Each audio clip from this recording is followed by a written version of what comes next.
সুপ্রিয় চাকরি প্রার্থীগণ, আপনাদের সকলকে স্বাগত জানাচ্ছি ব্রিজ অফ সাইট কুড়িঘরের একটি পরিকল্পিত ভিডিওতে।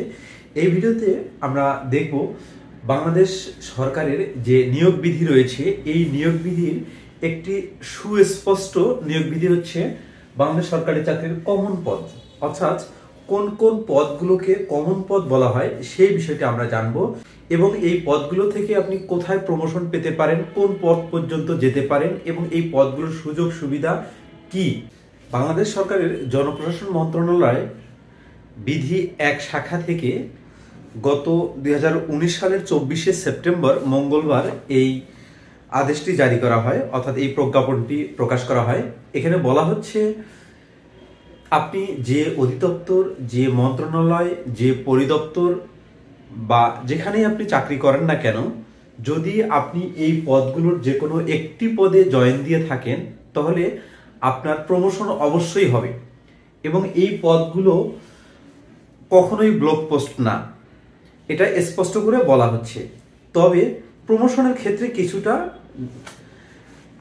শিথিলতা রয়েছে। প্রমোশন পেতে গেলে আপনাকে অবশ্যই দক্ষ হতে হবে এবং আপনার পড়াশোনার স্পিড থাকতে হবে এবং ডিপার্টমেন্টে একটা আপনার সুনাম থাকতে হবে। আপনি যদি কোনোভাবে ডিপার্টমেন্টে অভিযুক্ত হন বা ডিপার্টমেন্টের তিরস্কার বা কোনো লঘুদণ্ড বা গুরুদণ্ড প্রাপ্ত হন, সেক্ষেত্রে কিন্তু আপনার প্রমোশন কখনোই পসিবল না। এটা সাধারণ নিয়োগ বিধিতেও বলা আছে। তো আমাদের কাজ হচ্ছে এই যে কমন পদ বলা হলো, অর্থাৎ এই পদের বিপরীতে যে এত বড় বড় সুযোগ সুবিধা রয়েছে,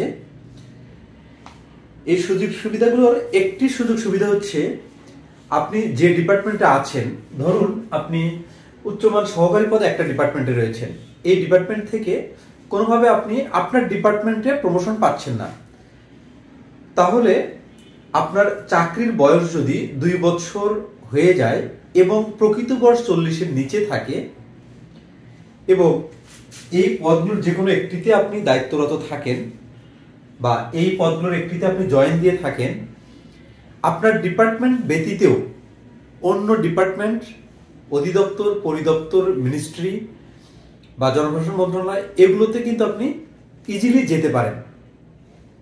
এই যে প্রজ্ঞাপনটি আপনারা দেখছেন, এই প্রজ্ঞাপনটি ভিডিও ডিসক্রিপশনে আমি দিয়ে দিব, আপনারা এখান থেকে এটা কালেক্ট করে নেবেন, কারণ এর ভিতরে বেশ কিছু আলোচনা রয়েছে।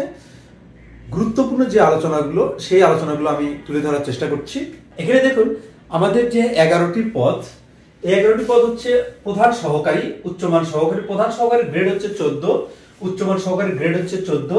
ষাটলিপিকার কাম কম্পিউটার অপারেটর, ষাট মুদ্রাক্ষরিক কাম কম্পিউটার অপারেটর, এগুলো হচ্ছে 14 গ্রেডের। এবং অফিস সহকারী কাম কম্পিউটার মুদ্রাক্ষরিক, কম্পিউটার মুদ্রাক্ষরিক, এই দুইটা হচ্ছে 16 গ্রেডের পোস্ট। প্লেন পেপার কপিয়ার, এটি হচ্ছে 18 গ্রেডের পোস্ট। ফটোকপি অপারেটর, এটি হচ্ছে 18 গ্রেডের পোস্ট। ডিসপ্যাচ রাইটার হচ্ছে 19 গ্রেডের পোস্ট, আর হচ্ছে দপ্তরি এবং অফিস সহায়ক হচ্ছে 20 গ্রেডের পোস্ট। এই যে আপনি 11টি পদ দেখছেন, এই পদে যে কোনো একটিতে আপনি জয়েন দিলেই প্রমোশন আপনার হতে বাধ্য, যদি আপনি অ্যাক্টিভ থাকেন সেক্ষেত্রে। দেখুন এখন কথা হচ্ছে এই যে আপনি প্রমোশনগুলো পাবেন তার কন্ডিশন কি। কন্ডিশনগুলো হচ্ছে অফিসসহায়ক পদে কোনো প্রমোশন এর মাধ্যমে নেওয়া হয় না, সরাসরি নিয়োগের মাধ্যমে নেওয়া হয়। অফিসসহায়ক পদে যদি আপনি 3 বছর চাকরি করেন, সেক্ষেত্রে আপনি দপ্তরি অর্থাৎ এই 20 গ্রেডে কিন্তু আপনার পদটা চেঞ্জ করতে পারবেন, দপ্তরি এই পোস্টে আসতে পারবেন। আবার এই অফিস সহায়ক পদে যদি আপনি 5 বছর চাকরি করেন তাহলে ডিসপ্যাচ রাইডার অর্থাৎ 19 গ্রেডে আসতে পারবেন। আবার অফিস সহায়ক এই পদে যদি আপনি 5 বছর চাকরি করেন, ফটোকপি অপারেটর পদে যেতে পারবেন, যার গ্রেড হচ্ছে 18। তার মানে 20 থেকে আপনি 18 গ্রেডে কিন্তু ইজিলি আসতে পারতেছেন, যেখানে আমাদের স্বাভাবিক নিয়মে যদি ব্লক পোস্ট হয়ে থাকে 10 বছর পর একটা গ্রেড চেঞ্জ হয়। বাট এখানে দেখুন অফিস সহায়ক পদের সুযোগ সুবিধাটা দেখুন, আপনি 2 বছর পদ চেঞ্জ করতে পারছেন, 5 বছর পর পদ চেঞ্জ করতে পারছেন, এবং যদি আপনি 7 বছর চাকরি করেন এই অফিস সহায়ক পদে, সেক্ষেত্রে আপনার প্লেন পেপার কপিয়ার এই পোস্টেও কিন্তু আসতে পারেন, যার গ্রেড হচ্ছে 18। তার মানে এখান থেকে 18 গ্রেডে আসার সরাসরি সুযোগ আছে। এবং এই অফিস সহায়ক পদ থেকে সরাসরি আপনি এই কম্পিউটার মুদ্রাক্ষরিক অর্থাৎ 16 গ্রেডও আসতে পারেন। সেক্ষেত্রে আপনার 7 বছর চাকরি করতে হবে শুধু এই অফিস সহায়ক পদে। অর্থাৎ অফিস সহায়ক পদে যদি আপনার বয়স চাকরির বয়স 7 বছর হয়, সেক্ষেত্রে আপনি কম্পিউটার মুদ্রাক্ষরিক এই পোস্টেও আসতে পারবেন 16 গ্রেডে, এবং অফিস সহকারী কাম কম্পিউটার মুদ্রাক্ষরিক এই গ্রেডেও আসতে পারবেন। তবে কন্ডিশন আছে। কন্ডিশন হচ্ছে অফিস সহায়ক পদে যদি আপনি অফিস সহায়ক পদ থেকে যদি আপনি অফিস সহকারী মুদ্রাক্ষরিক বা কম্পিউটার মুদ্রাক্ষরিক পদে আসতে চান, আপনাকে কিন্তু অ্যাপটিটিউড টেস্ট যেটা যে প্রতি মিনিটে 25টা বা প্রতি মিনিটে 30টা এই ধরনের ওয়ার্ড লিখতে হয়, এই ধরনের কন্ডিশনগুলো আমাদের আছে।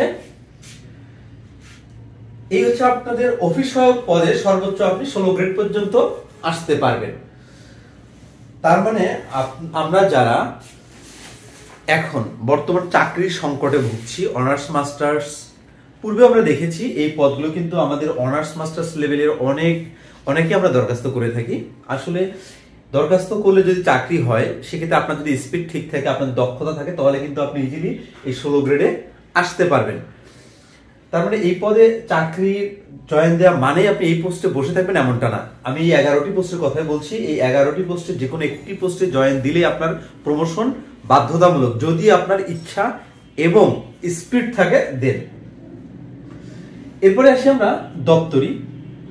এই দপ্তরি থেকে যদি আপনি 2 বছর চাকরি করেন, তাহলে আপনি এখান থেকে ফটোকপি অপারেটর এখানে যেতে পারবেন। এবং যদি আপনি এখানে 4 বছর চাকরি করেন, প্লেন পেপার কপিয়ার এই পদে আসতে পারবেন। এখানে দেখুন দপ্তরি থেকে প্লেন পেপার কপিয়ার, এটা কিন্তু 18 গ্রেড। তার মানে এখানে আপনি 20 গ্রেড থেকে 18 গ্রেডে কিন্তু ইজিলি আসতে পাচ্ছেন এই দপ্তরি থেকে। এছাড়াও আরো অনেক সুযোগ সুবিধা রয়েছে। আপনি এইখান থেকে দেখুন যদি 4 বছর চাকরি করেন, সেক্ষেত্রে আপনি আসতে পারবেন কম্পিউটার কাম কম্পিউটার মুদ্রাক্ষরিক। এবং এই দপ্তরি পোস্টে আবার যদি আপনি এখানে 4 বছর চাকরি করেন, সেক্ষেত্রে আপনি আসতে পারবেন অফিস সহকারী কাম কম্পিউটার মুদ্রাক্ষরিক, যার গ্রেড হচ্ছে 16। তার মানে আপনি 20 গ্রেড থেকে এখানেও কিন্তু 16 গ্রেডে আসার সুযোগ সুবিধা আপনি পাচ্ছেন। দেখুন এই দপ্তরি আর অফিস সহকারীর মধ্যে পার্থক্য আছে। কিন্তু পার্থক্য কি ধরনের? অফিস সহায়ক পদ থেকে আপনি যেতে চান, তাহলে আপনাকে 7 বছর লাগবে। 7 বছর পরে আপনি অফিস সহকারী কাম কম্পিউটার মুদ্রাক্ষরিকে অ্যাপ্লিকেশন করতে পারবেন। বাট দপ্তরি থেকে আপনি কিন্তু 4 বছর পরেই অফিস সহকারী কাম কম্পিউটার মুদ্রাক্ষরিক পদে দরখাস্ত করতে পারবেন, অর্থাৎ 16 গ্রেডে যেতে পারবেন। এই হচ্ছে দপ্তরি আর অফিস সহায়ক পদের পার্থক্য। যদিও দুইটি একই গ্রেড, অবশ্যই পার্থক্য রয়েছে। এরপরে আমরা দেখি ডিসপাস রাইডার। ডিসপাস রাইডারের একই ঘটনা। ডিসপাস রাইডার যদি আপনি এখানে কোনো কারণে 2 বছর চাকরি করেন, তাহলে কম্পিউটার কাম কম্পিউটার মুদ্রাক্ষরিক অফিস সহকারী কাম কম্পিউটার মুদ্রাক্ষরিক পদে আসতে পারবেন। আবার ডিসপাস রাইডার পদ থেকে যদি আপনি এখানে 2 বছর চাকরি করেন, সেক্ষেত্রে আপনি অফিস সহকারী কাম কম্পিউটার মুদ্রাক্ষরিক এবং আরেকটা পোস্ট হচ্ছে কম্পিউটার মুদ্রাক্ষরিক, অর্থাৎ দুইটি পোস্টে কিন্তু আপনি আসতে পাচ্ছেন। দেখুন ডিসপাস রাইডার পদ থেকে আপনি 2 বছর কন্টিনিউ যদি করেন, সেক্ষেত্রে আপনি প্রমোশনটার সুযোগ সুবিধা পাচ্ছেন।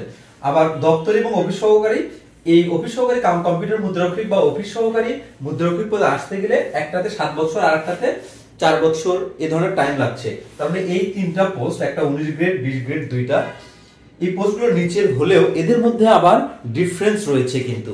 অর্থাৎ ডিসপাস রাইডারে যিনি জয়েন দেবেন, ইনি কিন্তু সুযোগ সুবিধা বেশি পাবেন। দপ্তরিতে যিনি জয়েন দেবেন, তার চেয়ে কম সুযোগ সুবিধা পাবেন। এবং সবচেয়ে বেশি কম সুযোগ সুবিধা পাবেন হচ্ছে অফিস সহায়ক পদে। ওকে, এরপরে আমরা আসি প্লেন পেপার কপিয়ার। এখান থেকে দেখুন প্লেন পেপার কপিয়ার, এটা কিন্তু একদম লো পোস্ট। এখান থেকে কিন্তু আপনি কোথাও যেতে পাচ্ছেন না, যদি আপনাকে ডিপার্টমেন্ট কোনো সুযোগ সুবিধা না দেয় সেক্ষেত্রে। ওকে, এরপরে আমরা আসি কম্পিউটার মুদ্রাক্ষরিক, যার গ্রেড হচ্ছে 16। এই পোস্ট থেকে আপনি কিভাবে প্রমোশন পাবেন বা কি সুযোগ সুবিধা পেতে পারেন? দেখুন কম্পিউটার মুদ্রাক্ষরিক এই পদে যদি আপনি 6 বছর চাকরি করেন, ইজিলি আপনি এখান থেকে উচ্চমান সহকারী অর্থাৎ 16 গ্রেড থেকে 14 গ্রেডে আসতে পারেন। এটা কিন্তু আপনাদের জন্য অনেক বড় ধরনের সুযোগ সুবিধা। আবার সিমিলার ক্যাটাগরিতে অফিস সহকারী কাম কম্পিউটার মুদ্রাক্ষরিক এই পদে যদি আপনি 6 বছর চাকরি করেন, এখান থেকে কিন্তু উচ্চমান সহকারীতে ইজিলি আসতে পারেন। আবার ষাট মুদ্রাক্ষরিক কাম কম্পিউটার অপারেটর, এখান থেকেও কিন্তু আপনি 3 বছর পরে ষাট লিপিকার কাম কম্পিউটার অপারেটর পদে আসতে পারেন। এখানে পার্থক্যটা দেখুন, পার্থক্যটা হচ্ছে এই ষাট মুদ্রাক্ষরিক কাম কম্পিউটার অপারেটর, এটা হচ্ছে 14 গ্রেড। 14 গ্রেড থেকে আপনি ষাট লিপিকার কাম কম্পিউটার অপারেটর এই পদে আসবেন 3 বছর পরে। গ্রেড আপনার চেঞ্জ হবে না, বাট পদবি চেঞ্জ হবে, কাজের ধরন চেঞ্জ হবে। আমরা জানি যে আসলে আপনি যেখানে চাকরি করেন না কেন, যদি আপনার কাজের ধরন বা পদবি চেঞ্জ না হয় সেক্ষেত্রে বিরক্ত লাগার কথা একটু। আবার এখানে দেখুন অফিস সহকারী কাম কম্পিউটার মুদ্রাক্ষরিক, এটা হচ্ছে 16 গ্রেড। এখানে যদি আপনি 6 বছর চাকরি করেন তাহলে উচ্চমান সহকারীতে আসতে পারবেন। অনুরূপভাবে আরেকটা পোস্ট হচ্ছে কম্পিউটার মুদ্রাক্ষরিক, অর্থাৎ এই 5 এবং 6 নং পদে যদি আপনি চাকরি করেন 6 বছর, যার গ্রেড হচ্ছে 16 থেকে আপনি ইজিলি 6 বছর পরে কিন্তু উচ্চমান সহকারীতে আসতে পারেন। ষাট মুদ্রাক্ষরিক যেটা 16 গ্রেড, এই অফিস সহকারী অর্থাৎ 5 এবং 6 নং পদ থেকে আপনি যদি এই 14 গ্রেডে যেতে চান সেক্ষেত্রে, অর্থাৎ উচ্চমান সহকারী পদে যেতে চান সেক্ষেত্রে আপনার টাইম লাগছে 6 বছর। আর যদি আপনি এই ষাট মুদ্রাক্ষরিক কাম কম্পিউটার অপারেটর থেকে ষাট লিপিকার কাম কম্পিউটার অপারেটর এই পদে যেতে চান, আপনার টাইম লাগছে 3 বছর। তার মানে এই 4 নম্বর পদ অর্থাৎ 14 গ্রেড এবং 5 এবং 6 16 গ্রেড, এই দুইটি পদ থেকে যদি আপনি উচ্চমান সহকারীতে যেতে চান, অবশ্যই কিন্তু ডিফারেন্স আছে। যারা 14 গ্রেড অর্থাৎ ষাট মুদ্রাক্ষরিক কাম কম্পিউটার অপারেটর পদে জয়েন দেবেন তারা কিন্তু 3 বছর পরেই উচ্চমান সহকারীতে অ্যাপ্লিকেশন করার সুযোগ পাবেন। এরপরে আমরা যদি আসি ষাট লিপিকার কাম কম্পিউটার অপারেটর, এখান থেকে আপনি 3 বছর যদি চাকরি করেন দেন আপনি উচ্চমান সহকারীতে যেতে পারবেন।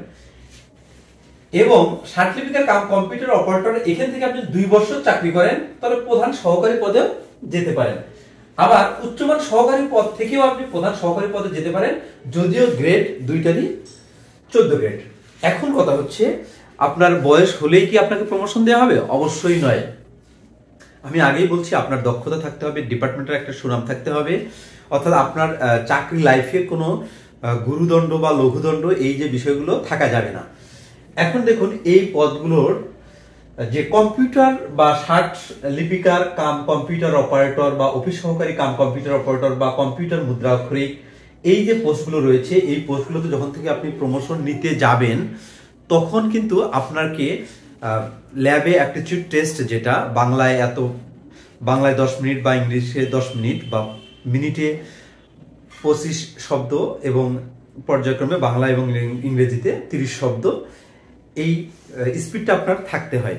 তবে এখানকার লক্ষণীয় বিষয় হচ্ছে আমরা যারা এই ল্যাব টেস্টে যাই বা এই কম্পিউটার টেস্টে বা অ্যাপটিটিউড টেস্টে যখন অংশগ্রহণ করি তখন আপনাদের মাথায় রাখতে হবে, যদি আপনি কোনো কারণে শতকরা 5টা ভুল করেন তাহলে কিন্তু আপনার স্পিড যাই হোক সেক্ষেত্রে কিন্তু আপনার খাতা দেখা হবে না।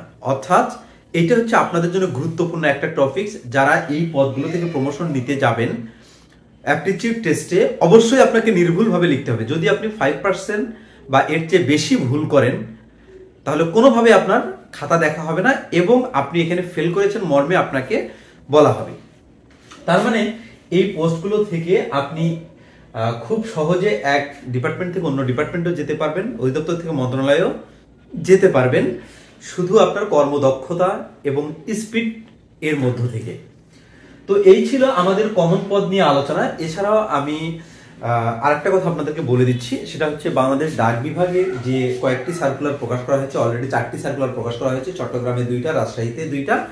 এই 4টি সার্কুলারের মধ্যে যে পদগুলো এখানে উল্লেখ রয়েছে, যদি আপনাদের সুযোগ থাকে, ইচ্ছা থাকে, তাহলে অবশ্যই আপনারা দরখাস্ত করবেন। কারণ এই ডাক বিভাগের এখানে একটা বা দুটা পোস্ট, এখানে অ্যাপ্লিকেশন কিন্তু কম পড়বে। এখানে জয়েন দেওয়ার পরে আপনি এখান থেকে কিন্তু মিনিস্ট্রিতে যেতে পারবেন বা অন্য অধিদপ্তর আপনার পছন্দের অধিদপ্তর বা বিভাগেও যেতে পারবেন। আজকে এ পর্যন্তই। আল্লাহ হাফেজ।